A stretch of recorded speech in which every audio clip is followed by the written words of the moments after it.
the 10th article for the People's Bill of Rights, and the 10th article is one that you see out there a lot, and but not in the condition that it should be, or under the conditions that it should be. You've heard arguments for the state, these gun control laws, which there can be no gun control laws.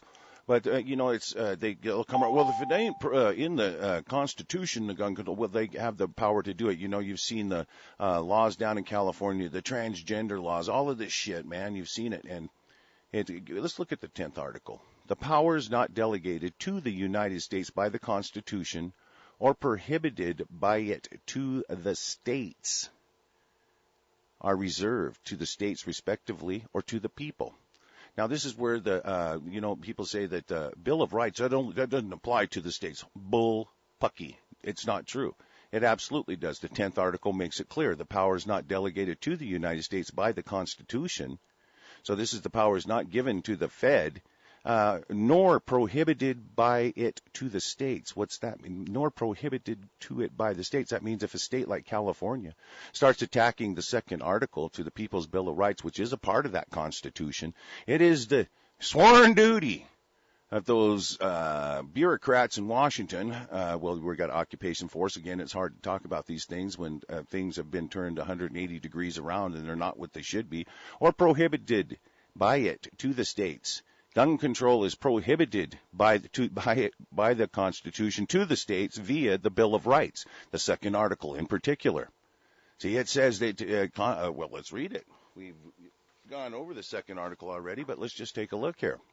A well-regulated militia being necessary to the security of a free state, the right of the people to keep and bear arms shall not be infringed. Now, that means that it is prohibited by the Constitution through the Bill of Rights for the states to touch it. That's why, I hear these arguments all the time. Well, the Bill of Rights isn't for the states, it's the individual states. Bull.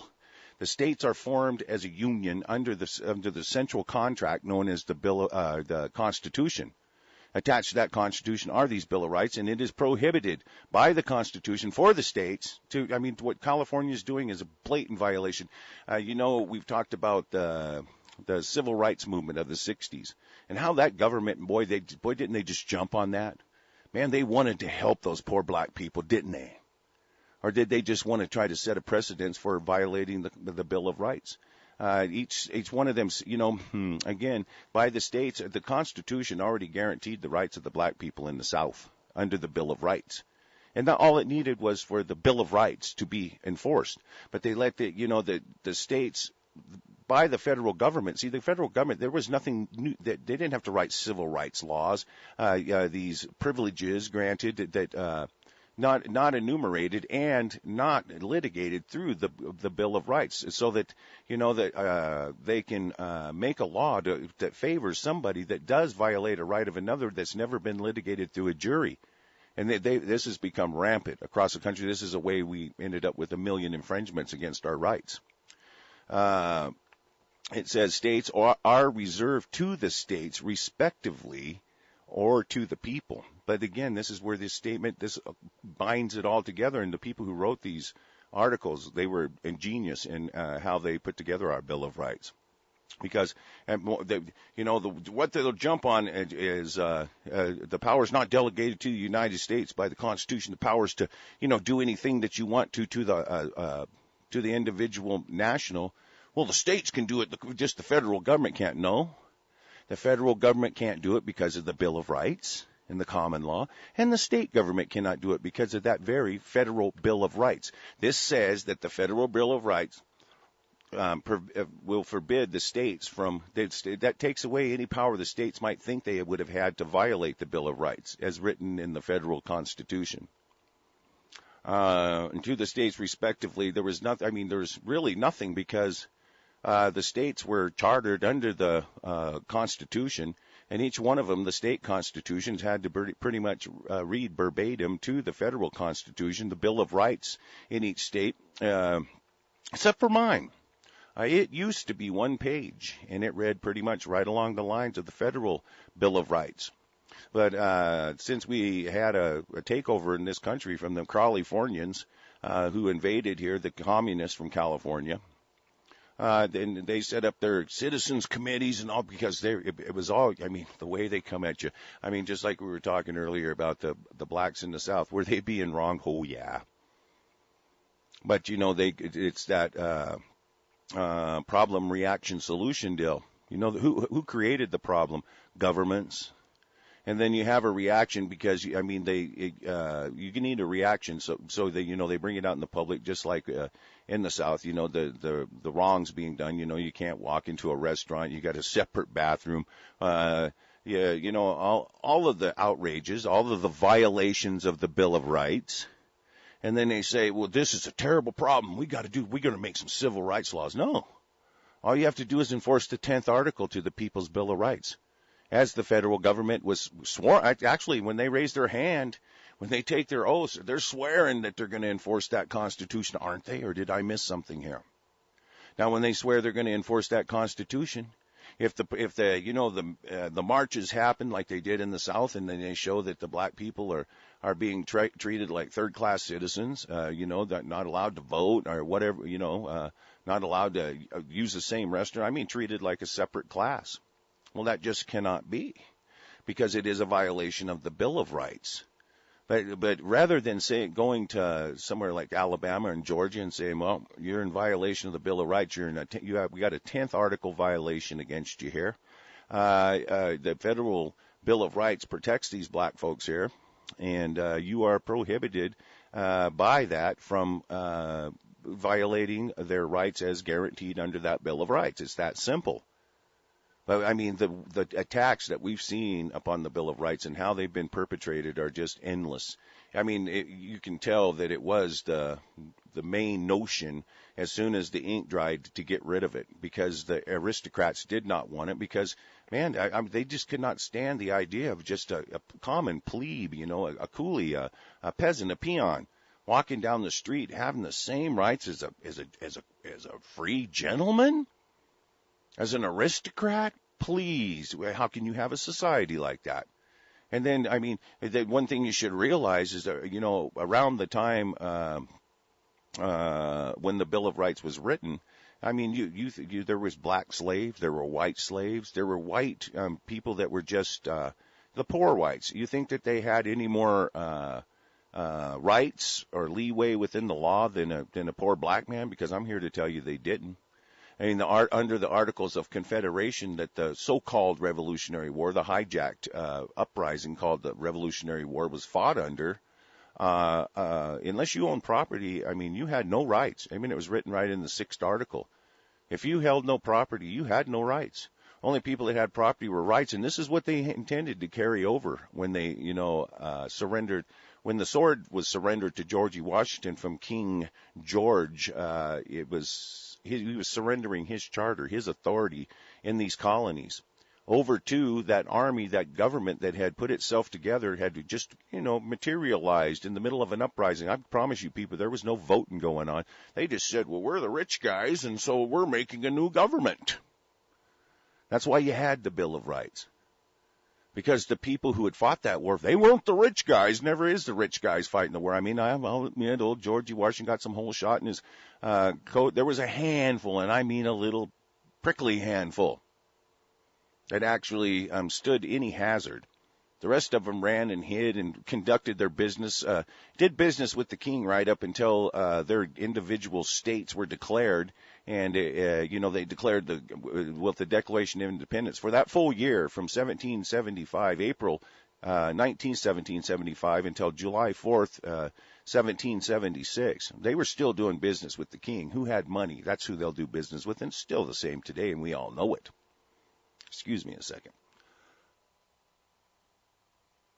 These allergies are unbelievable here. At any rate, like I said, the 10th article, like all of the other articles of our Bill of Rights, have been taken out separately and on occasion, and they are taken out separately on occasion to try to push an agenda here, and it is a collective agenda. It is a government agenda. It has one thing to do with the individual American nationals who the Bill of Rights pertains to. It doesn't pertain to the government except that you will not. It's prohibitions on the government. Other than that, it's not for the government to use to do this, and you can't take one article out. That's another thing that really gets me about all this. You can't take one article out and use it for a nefarious purpose because the articles are put together as a law procedure. And it'd be just, like you see it all the time. I mean, after the 14th Amendment was enacted illegally, constructed and acted illegally, that's when they started. Well, you have, the line out in the equal justice under the law. That's pretty much what it comes to. And, they talk about whatever they want. It's so that they could cherry pick what they wanted to give out as civil rights to one group to turn another group against them. It was all about dividing and conquering us.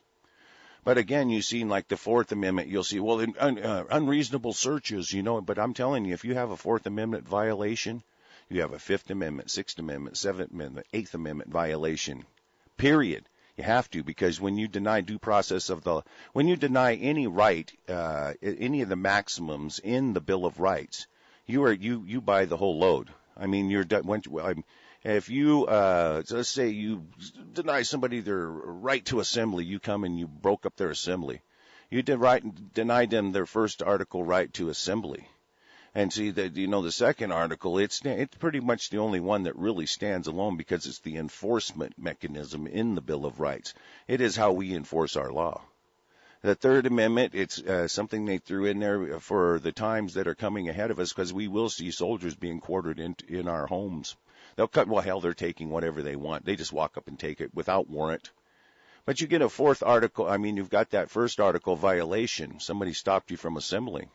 Well, when they did that, they seized you from doing what you wanted to do. You were doing what you want to do. There's your fourth article violation. They denied you due process of the law because they seized you without warrant, and they, broke up your assembly. So it's all coming together now. And once they denied you due process of the law, they've denied you the fifth article, which guarantees you the due process of the law.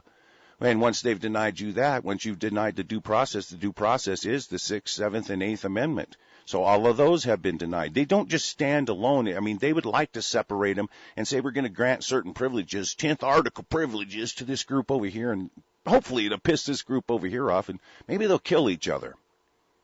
And again, the 14th Amendment, which is unlawful, it was unlawfully constructed, it was unlawfully enacted. It guarantees, it guarantees, and I've heard, this is one of the first things you hear when you start really getting into the law, because everybody's jumping on that 14th Amendment BS, man. What a sham that people just jumped into, just like Trump. But they jump right into it. I got a right to do equal access to the law. Well, if everybody gets no access to the law, that's equal. If everybody gets a little bit of access, that's equal. Now, isn't it? And the things that people fall for, it truly amazes me.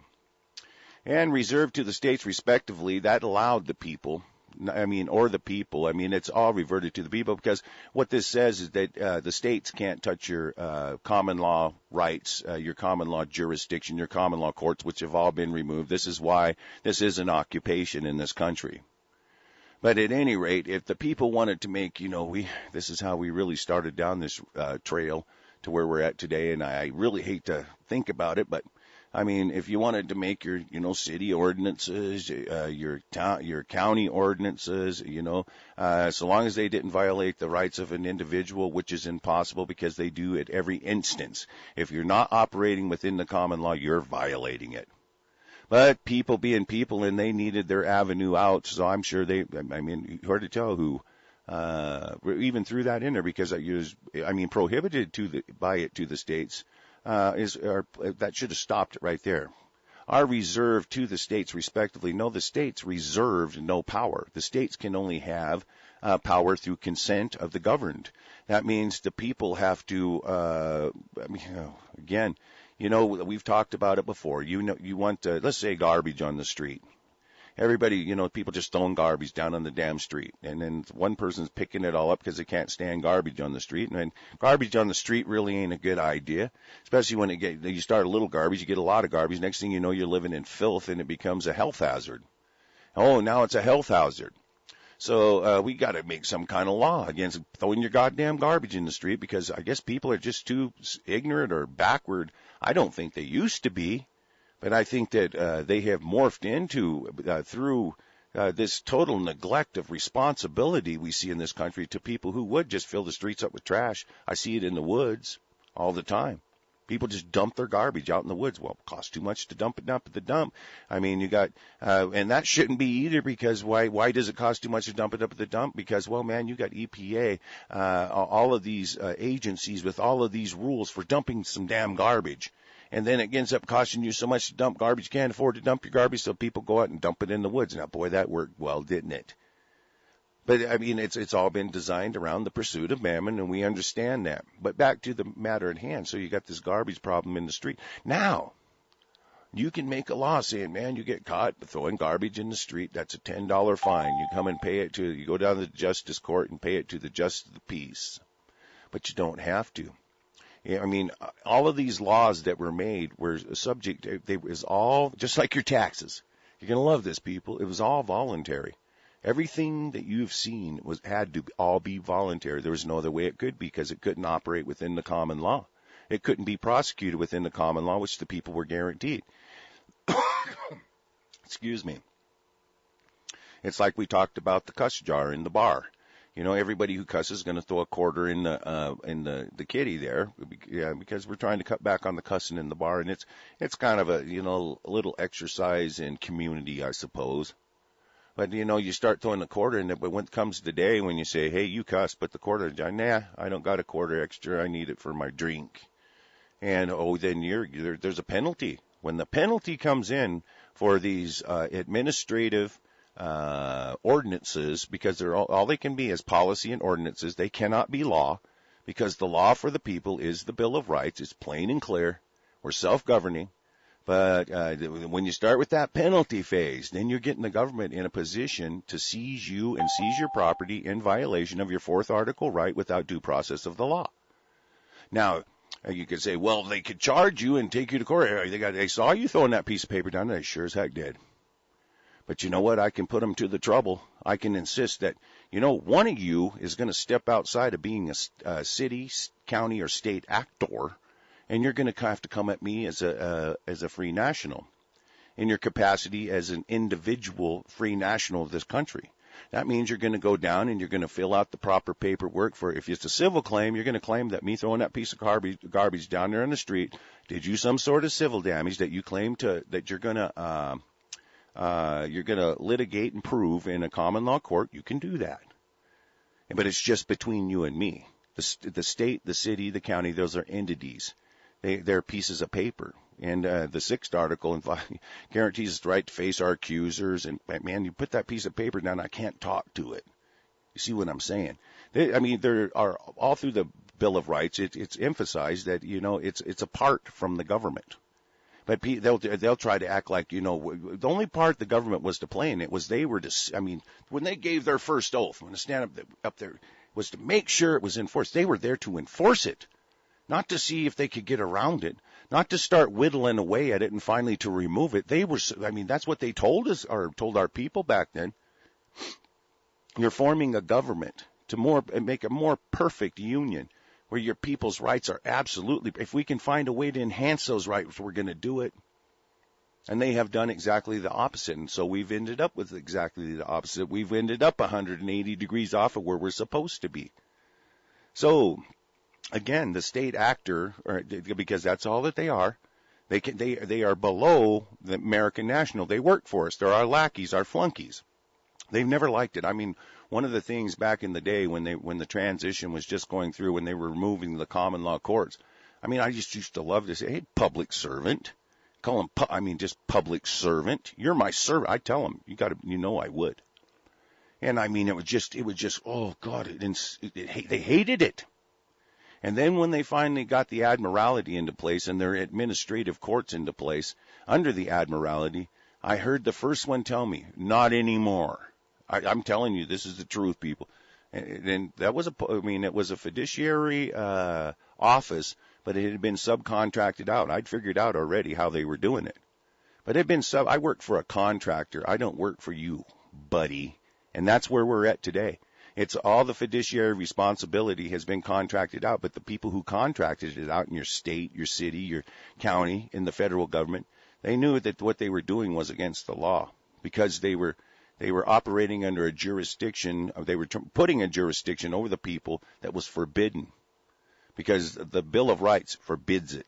The Bill of Rights makes it perfectly clear that every American national is entitled absolutely to nothing other than a common law jurisdiction. It is required that there be another person, a human being with a shape and form. Now, somebody can go to court for a dead person instead of them, but it had better be another American national. It cannot be any actor of the state.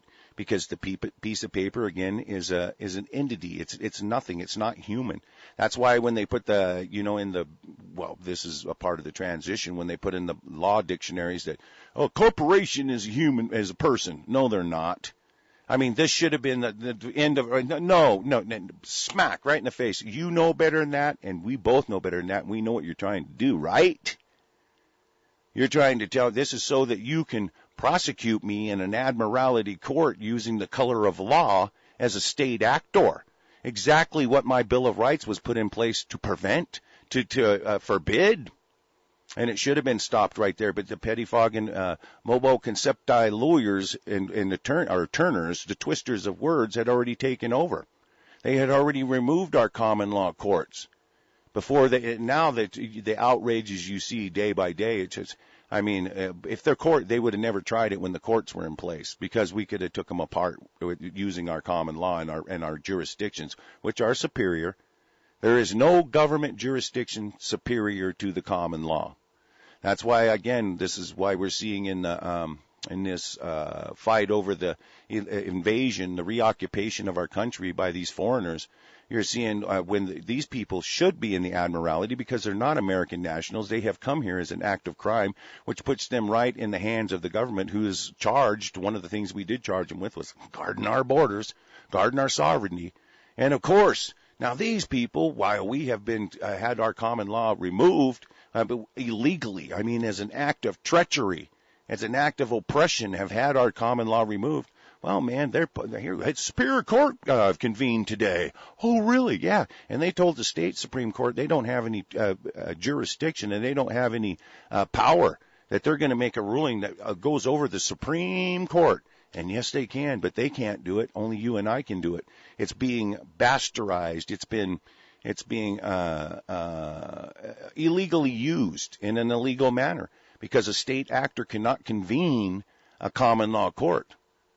Only a judge, duly elected judge for the county or state or municipality can, or the sheriff.